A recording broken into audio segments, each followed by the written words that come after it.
Nghiệm đi mừng con mua.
Chẳng tôi ban ra sao nhất tha đôi chẳng nói ai nó rằng ta dùng ta kê luôn tăng mấy kê phan ta yêu ngay cho con tiêu ta kia lo thấy một người có thể trả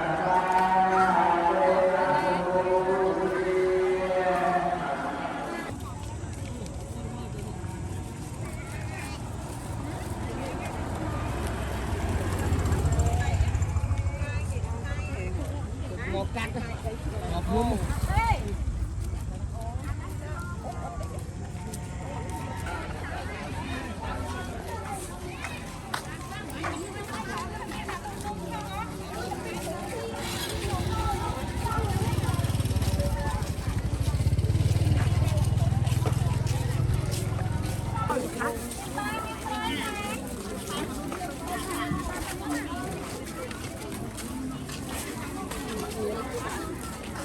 Bắt được đấy ạ.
Làm nơi nào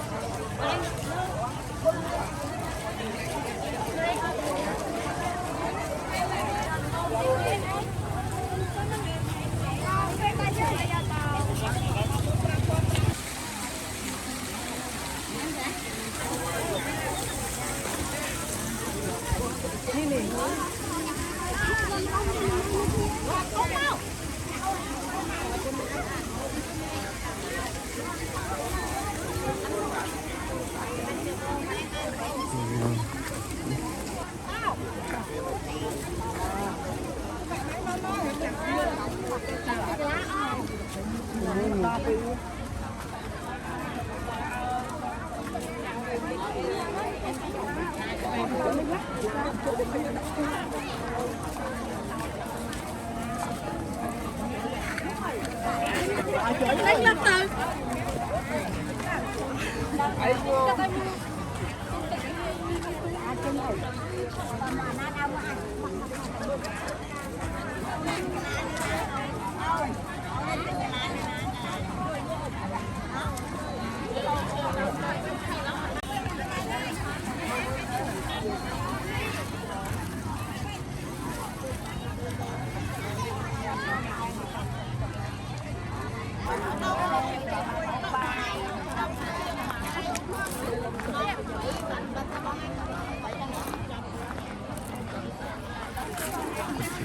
ច្រើនរបស់គេនៅសម្រាប់ផ្នែកបុណ្យ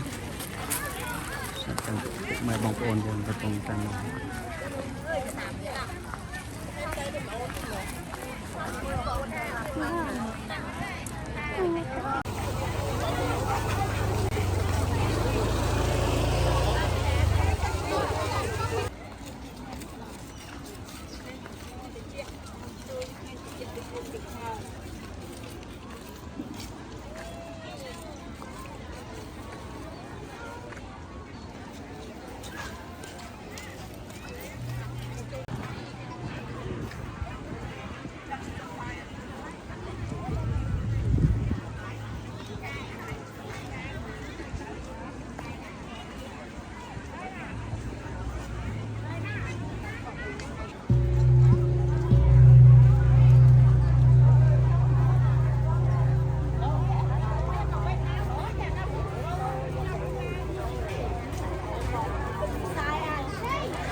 Nghiện đi mừng con mừng.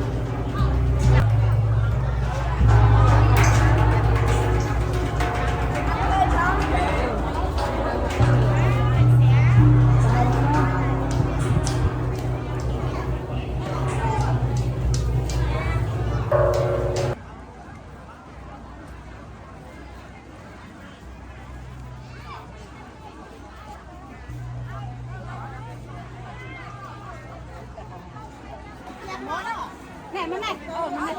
mà. Ngày trao đó.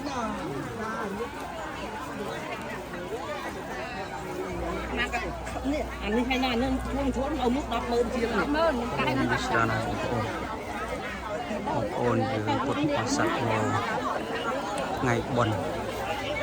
ច្រើន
Mặt thì anh cho nó nên là anh anh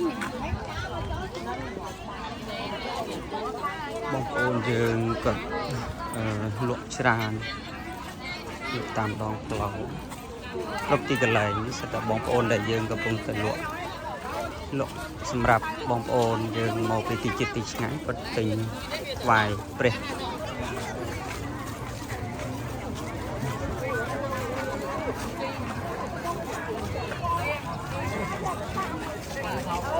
Hãy subscribe cho kênh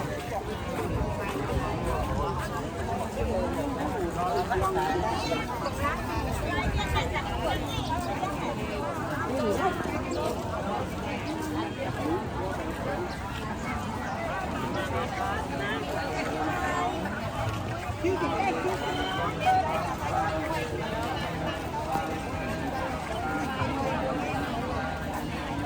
bỏ lỡ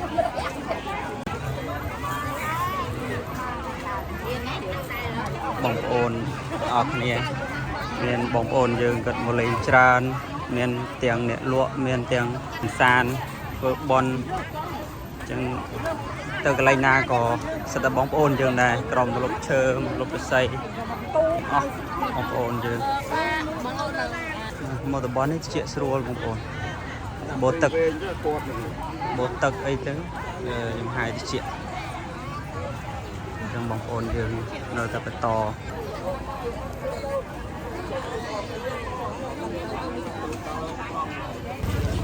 នៅម្ដុំខាងនេះបងប្អូនយើងគាត់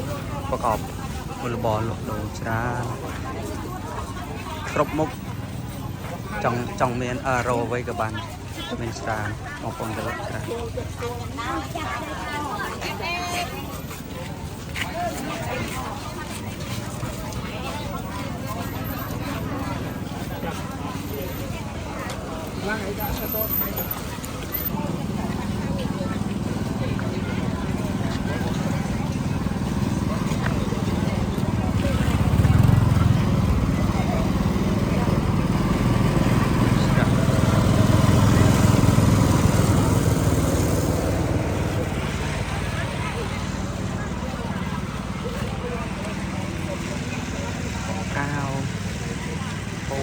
មួងខ្មែរយើងក៏មាន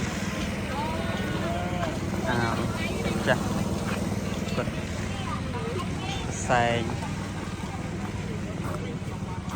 មានច្រើនណាស់បងប្អូនទីផ្សារគឺរបស់ញ៉ាំមានច្រើន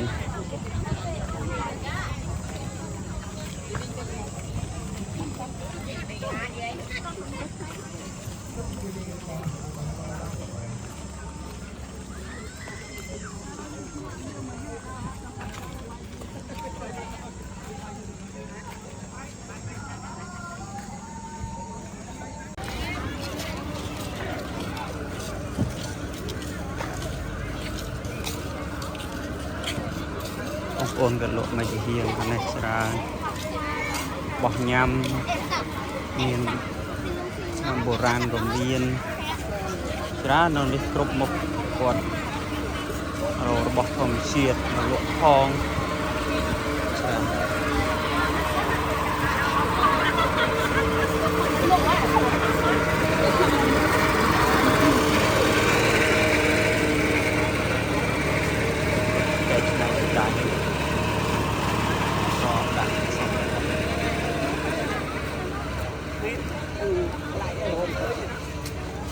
dây thol chai on rồi vui chè dây chai bay tay bay nào mày nó chai tôi cho này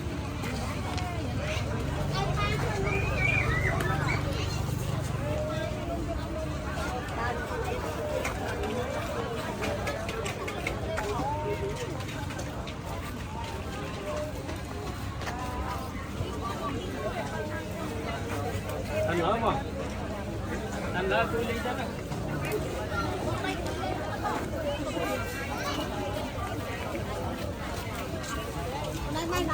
ច្រើនបងប្អូនយើងលក់គ្រប់មុខអ្វីក៏មានដែរនៅទីនេះបោះញ៉ាំភាគច្រើននេះយើងចានេះ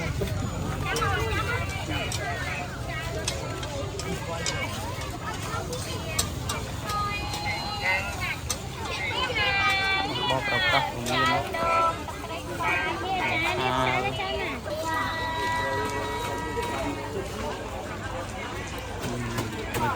ច្រកខាងនេះ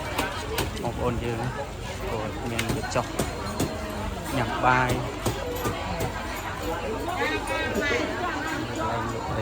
ដូចខាងក្រៅដែរប៉ុន្តែកន្លែងនេះភាគច្រើនបងប្អូនយើងជាកន្លែងគាត់មកចតឡានចតម៉ូតូ